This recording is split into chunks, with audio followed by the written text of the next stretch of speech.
কেন্দ্রীয় সরকারের অসহযোগিতা এবং বর্ষা শুরু হয়ে যাওয়ার জন্য ভাঙন রোধের কাজ আমরা করতে পারিনি। টানা কয়েকদিনের বৃষ্টির জেরে হুহু করে জল বেড়েছে গঙ্গার। বন্যা কবলিত মালদার মানিকচক এবং ভূতনিবাসীর পাশে রয়েছি আমি। আমাদের সরকার আপনাদের সর্বত্রভাবে সাহায্য করবে। আমি আজ ফিরাদকে পাঠিয়েছি। তাছাড়া আপনাদের যে কোনো সমস্যার কথা জেলা শাসক এবং পুলিশ সুপারকে জানান। বানভাসীরা যাতে কোনো সমস্যার সম্মুখীন না হয়, পর্যাপ্ত ত্রাণ পান, তার জন্য নির্দেশ দেন ডিএম ও এসপিকে। আজ মালদার মানিকচক ব্লকের গোপালপুর অঞ্চলে বন্যা কবলিতদের হাতে ত্রাণ তুলে দেওয়ার পর মন্ত্রী ফিরাদ হাকিমের ফোন থেকে লাউড স্পিকার করে বানভাসীদের উদ্দেশ্যে এই কথা বললেন মুখ্যমন্ত্রী মমতা বন্দ্যোপাধ্যায়।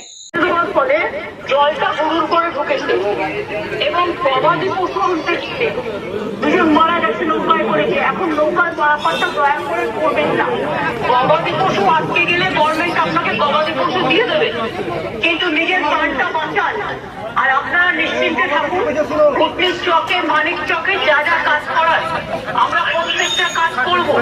কালকেও আমি 7-8 জন পরশুদিন পাঠিয়েছিলাম, আমাদের গভর্নমেন্ট অফিসার তারা সব সার্ভে করে এসছে। কালকে সামিরুল গেছিল এবং ঋতব্রত গেছিল, আজকে ববিকে পাঠানো হয়েছে। আর আমি আব্দুর রহমানের সাথে কথা বলেছি, সাবিত্রী মিত্রও আছে ওখানে। সবাই মিলে যতটা পারবো আপনাদের সাহায্য করবো। ডিএমকে আমি বলবো যা আছে সব জিনিসপত্র দিয়ে মানুষকে রিলিফ চালিয়েছে। যতক্ষণ তারা বাড়িতে ফিরতে না পারবে ইয়ার যেন দেয়। এবং আমি কালকে ডিএমদের সাথে একটা মিটিং নেবো, বাদ বাকিটা আমি করবো। আমি জানি আপনাদের কষ্ট হচ্ছে। ভূতনির চকটা এমনই একটা জায়গায় যে প্রতি বছর এই কষ্টটা হয়। ব্রিজটা ভেঙে যাওয়াতে আরো কষ্ট হচ্ছে। ব্রিজ আমরা তৈরি করে দেবো, এটা আপনারা ভরসা আসতে পারেন। আমাদের কাজ শুরু হয়ে গিয়েছিল, কিন্তু যেহেতু বর্ষার জন্য কাজটা আমরা করতে পারিনি।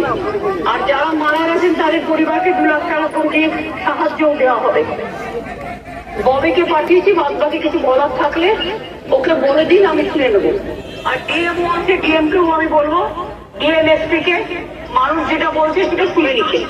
কি প্রতিক্রিয়া দিলেন রাজ্যের মন্ত্রী ফিরাদ হাকিম, শুনুন। রয়েছে, হ্যাঁ,